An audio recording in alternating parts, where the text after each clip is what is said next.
Hey guys, this is Manish and you are watching my channel Pharma Bullet. तो friends, आज के इस video में हम जो क्वेश्चंस देखने वाले हैं वो आपके आने वाली सभी pharmacist, pharmacy officer, drug inspector exam के लिए इंपॉर्टेंट होने वाले हैं। तो स्टार्ट करते हैं। Diuretics which is contraindicated in the presence of cardiac failure is mannitol, spironolactone, furosemide, हाइड्रोक्लोरोथायाजाइड।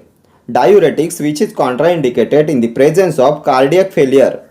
तो इनमें से कौन सा डायूरेटिक कार्डियक फेलियर में कॉन्ट्राइंडिकेटेड होता है? तो यह होता है mannitol. Option A will be your correct answer.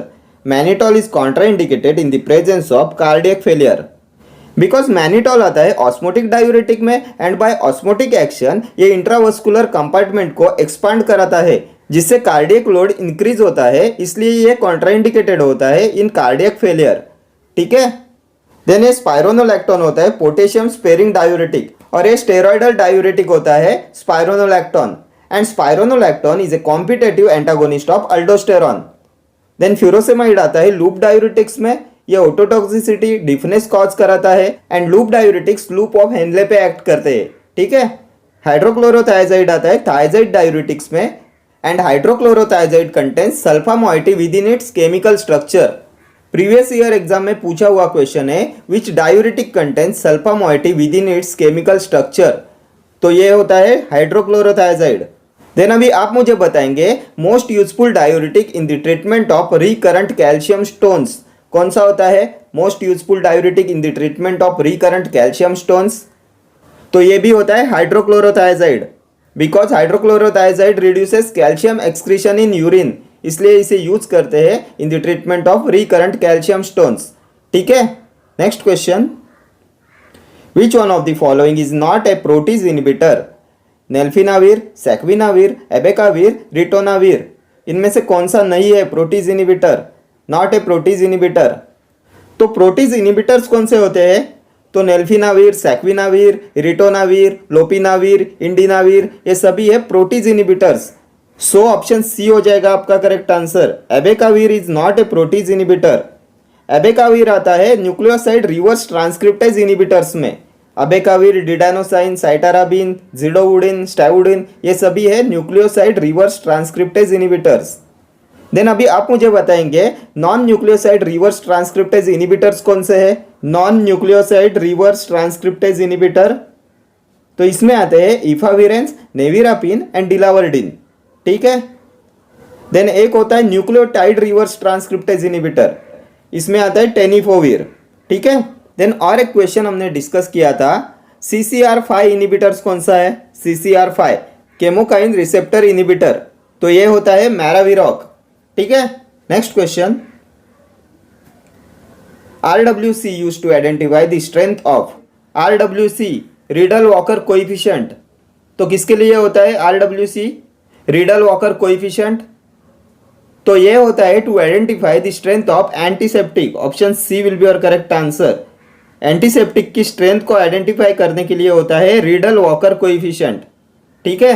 Next question, the biological half life of a drug is represented by 1/k, log k, 0.693/k, 2.303/k.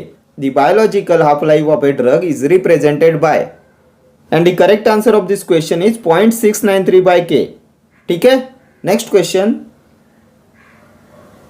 which of the following agents acts as hypoglycemic ATP sensitive potassium channel blocker? Meglitinide, pioglitazone, sitagliptin, acarbose. तो इनमें से कौन सा है ATP sensitive potassium channel blocker? तो हमने hypoglycemic drugs के classification में देखा था ATP sensitive potassium channel blockers में आते हैं sulfonylureas and meglitinide derivatives. So option A हो जाएगा आपका करेक्ट आंसर। मिग्लिटिनाइड डेरिवेटिव्स में आते हैं रेपाग्लिनाइड एंड नाइटेग्लिनाइड और ये पोटेशियम एटीपी चैनल ब्लॉकर्स होते हैं। एंड सल्फोनिल्यूरियाज होते हैं टोलबुटामाइड, क्लोरप्रोपामाइड, ग्लाइपिजाइड, ग्लाइक्लाजाइड, ग्लाइबेनक्लामाइड, ग्लाइमिप्राइड। ठीक है। सल्फोनिल्यूरियाज एंड मैग्लिटिनाइड डेरिवेटिव्स होते हैं ATP sensitive potassium channel blocker. Then pioglitazone आता है थायोजोलिडिन डायंस में। पायोग्लिटाजोन एंड रोसिग्लिटाजोन ये होते हैं थायोजोलिडिन डायंस।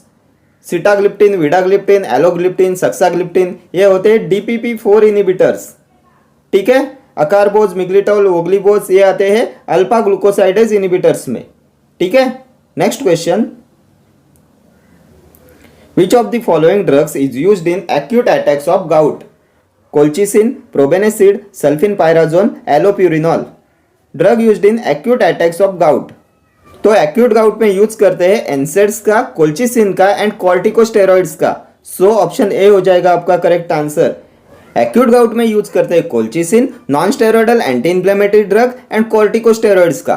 एंड क्रोनिक गाउट में यूज करते हैं प्रोबेनेसिड, सल्फिनपायराजोन एंड एलोप्यूरिनॉल का, जिसमें प्रोबेनेसिड एंड सल्फिनपायराजोन होते हैं यूरिकोसुरिक्स एंड सिंथेसिस इनिबिटर में आता है एलोप्यूरिनॉल, ये ज़ैंथीन ऑक्सीडेज इनिबिटर होता है। ठीक है, next question. List of narcotic drug and psychotropic substances are listed in schedule W, schedule X, schedule R और शेड्यूल वाई। तो किस में आते हैं narcotic drug and psychotropic substances? तो इनके लिए होता है शेड्यूल एक्स, ऑप्शन बी हो जाएगा आपका करेक्ट आंसर। शेड्यूल एक्स होता है for narcotic drug and psychotropic substances. Schedule W होता है list of drugs which are to be marketed under generic names only. Generic names के लिए होता है शेड्यूल डब्ल्यू। शेड्यूल आर में आता है standards for mechanical contraceptives. Schedule Y में आता है क्लिनिकल ट्रायल्स। क्लिनिकल ट्रायल्स के लिए होता है schedule Y. Then schedule M में क्या आता है? तो जीएमपी रिक्वायरमेंट्स के लिए होता है शेड्यूल एम। शेड्यूल एच होता है प्रिस्क्रिप्शन ड्रग्स के लिए। शेड्यूल ओ होता है डिसइंफेक्टेंट फ्लूइड्स के लिए। शेड्यूल पी होता है लाइफ पीरियड ऑफ ड्रग के लिए। शेड्यूल P1 होता है पैक साइजेस ऑफ ड्रग के लिए। ठीक है, next question. Select the drug that is used orally to treat scabies. Permethrin, ivermectin, praziquantel, crotamiton. तो इनमें से कौन सा ड्रग यूज करते हैं ओरली टू ट्रीट स्केबीज? तो यह होता है ivermectin, option B will be your correct answer. Ivermectin is used orally to treat scabies and ivermectin is the only drug effective orally for scabies. ठीक है, next question. The principal ingredient of Epsom salt is ferrous sulfate, manganese sulfate, sodium sulfate और magnesium sulfate. तो क्या होता है Epsom salt? तो हमने बहुत बार डिस्कस किया है। Epsom salt होता है magnesium sulfate. magnesium sulfate होता है Epsom salt, MgSO4 twice 7H2O, Epsom salt magnesium sulphate, और ये होता है सलाइन परगेटिव। ठीक है, नेक्स्ट क्वेश्चन।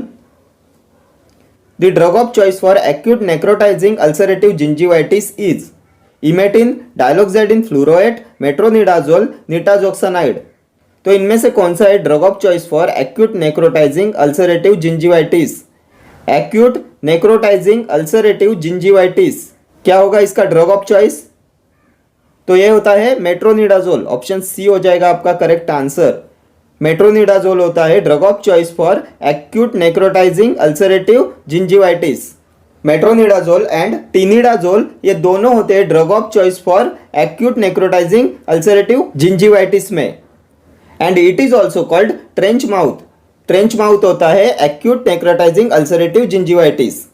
एंड ये मेट्रोनिडाजोल अमीबिक डिसेंट्री में भी ड्रग ऑफ चॉइस होता है एंड इसमें इमिडाजोल रिंग प्रेजेंट होती है। ठीक है, next question. Adjuvant present in DPT vaccine is aluminium phosphate, aluminium hydroxide, zinc phosphate, magnesium phosphate. तो कौन सा एडजवेंट प्रेजेंट होता है in DPT vaccine? Diphtheria, pertussis, tetanus vaccine में कौन सा एडजवेंट प्रेजेंट होता है? तो इसमें प्रेजेंट होता है aluminium phosphate, option A will be your correct answer. ठीक है, next question. Which one of the following is not inhalation anesthetic? Thiopental sodium, halothane, diethyl ether, chloroform. इनमें से कौन सा इनहेलेशन एनास्थेटिक नहीं है? Not an inhalation anaesthetic. तो हमने एनास्थेटिक के क्लासिफिकेशन में देखा है हेलोथेन, डाइथाइल ईथर, क्लोरोफॉर्म ये सभी इनहेलेशन एनास्थेटिक्स होते हैं। सो ऑप्शन ए हो जाएगा आपका करेक्ट आंसर। थियोपेंटल सोडियम होता है आईवी जनरल एनास्थेटिक, ये इंट्रावेनस क्लास में आता है जनरल एनास्थेटिक के, थियोपेंटल सोडियम। इसमें और कौन से एनास्थेटिक्स आते हैं? तो आईवी एनास्थेटिक्स में आता है propofol, thiopental sodium, methohexitone, etomidate, then fentanyl, ketamine, midazolam. ठीक है, इसमें जो केटामाइन होता है उस पर भी बहुत बार एग्जाम में क्वेश्चन पूछे गए हैं। Ketamine produces dissociative anaesthesia and it also produces hallucinations. And ये halothane, diethyl ether and chloroform होते हैं वोलेटाइल लिक्विड, ये वोलेटाइल लिक्विड क्लास में आते हैं इनहेलेशनल एनास्थेटिक्स के। इसमें से ये halothane examination point of view से मोस्ट इंपॉर्टेंट है। Halothane has smooth induction, then इसका यूटेरिन रिलैक्सेंट एक्शन होता है, it has significant cardio depression property, then ये यूटेरिन कॉन्ट्रैक्शन को इनिबिट कराता है, इसलिए इसे यूज करते हैं ड्यूरिंग लेट प्रेगनेंसी। ठीक है, next question. Mercury poisoning can be treated with desferrioxamine, trientine, deferiprone, dimercaprol. तो क्या यूज करते हैं मर्क्यूरी पॉइजनिंग में? तो इसकी ट्रीटमेंट में यूज करते हैं डाइमर्कैप्रोल का। ऑप्शन डी हो जाएगा आपका correct answer. Mercury poisoning can be treated with dimercaprol. And desferrioxamine का यूज करते हैं आयरन पॉइजनिंग में। ठीक है, next question. Oral oligosaccharide hypoglycemic agent which is administered at the start of the meal is pioglitazone, miglitol, acarbose, glimepiride. Oral oligosaccharide hypoglycemic agent which is administered at the start of the meal. तो इनमें से कौन सा oral oligosaccharide hypoglycemic agent है जिसे लेते हैं at the start of the meal? तो ये होता है acarbose. Option C will be your correct answer. Acarbose को लिया जाता है at the start of the meal और ये होता है ओरल ओलिगोसैकेराइड। एंड अकारबोज आता है अल्फा ग्लूकोसाइडेज इनिबिटर्स में। अकारबोज, मिग्लिटॉल, वोग्लिबोस ये होते हैं alpha glucosidase inhibitors. Pioglitazone, rosiglitazone आते हैं थायोजिलिडिन डायंस में। देन ग्लाइमिप्राइड आता है सल्फोनिल यूरियाज में। सेकंड जनरेशन सल्फोनिल यूरिया होता है ग्लाइमिप्राइड। ठीक है, next question. Ninhydrin test is used to detect amino acids, fats, tannins और वोलेटाइल ऑयल्स। तो किसके डिटेक्शन के लिए यूज करते हैं नीन हाइड्रिन टेस्ट का? तो इसे यूज करते हैं for the detection of amino acids. Option A will be your correct answer. Amino acids के डिटेक्शन के लिए यूज करते हैं नीन हाइड्रिन टेस्ट का और ये स्पेशली होती है अल्फा अमाइनो एसिड्स के लिए। और कौन सी टेस्ट होती है अमाइनो एसिड्स के लिए? तो biuret test, xanthoproteic test, Millon's test, sulphur test, Hopkins test, nitroprusside test, ये सभी टेस्ट होती है अमाइनो एसिड्स के लिए। ठीक है, फैट्स के लिए कौन सी टेस्ट होती है? तो क्राइस टेस्ट होती है फैट्स के लिए। टैनिन्स के लिए होती है gold beater skin test, phenazone test, gelatin test. And volatile oils के लिए आती है टिंक्चर अल्काना टेस्ट। ठीक है, next question. An example of plant fibre, jute, asbestos, terylene, glass. तो इनमें से कौन सा है प्लांट फाइबर? तो प्लांट फाइबर होता है jute. Option A will be your correct answer. Jute is a plant fibre. Asbestos होता है मिनरल फाइबर एंड ये टेरिलिन होता है सिंथेटिक फाइबर। ठीक है, next question. Turmeric belongs to zingiberaceae, leguminosae, loganiaceae और सोलानेसी। तो क्या होती है टर्मरिक की फैमिली? तो टर्मरिक की फैमिली होती है Zingiberaceae. Option A will be your correct answer. ठीक है, एंड टर्मरिक का बायोलॉजिकल सोर्स होता है कुरकुमा लोंगा एंड इसका सिनोनिम होता है इंडियन सैफरॉन एंड ये होता है कलरिंग एजेंट एंड एंटीसेप्टिक। ठीक है, next question. The following tissue is most sensitive to vasopressin, renal collecting ducts, intestinal smooth muscle, vascular smooth muscle, uterus. तो इनमें से कौन सा टिश्यू होता है मोस्ट सेंसिटिव टू वैसोप्रेसिन? तो ये हो जाएगा renal collecting ducts. Option A will be your correct answer. Renal collecting ducts is most sensitive to vasopressin. Next question. The non aqueous vehicle used in injections is alcohol, glycerol, wax और lipid petroleum, vegetable oils. Non aqueous vehicle used in injections. तो injections में use करते हैं vegetable oils as a non aqueous vehicle. Option D will be your correct answer. Vegetable oils का use करते हैं as a non aqueous vehicle in injections. ठीक है, okay friends, thank you for watching this video. See you in the next video. Till then do like, share, comment and subscribe to my channel. Thank you.